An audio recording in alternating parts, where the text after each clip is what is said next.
kayo mga kampay.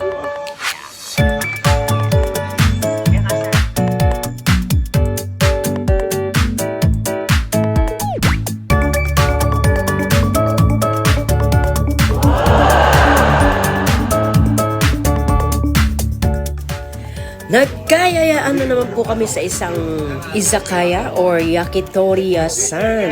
At nauna po kami nitong si Mama Dayan. Ang sasarap po ng food na naman dito nakain namin. Puro ihaw-ihaw.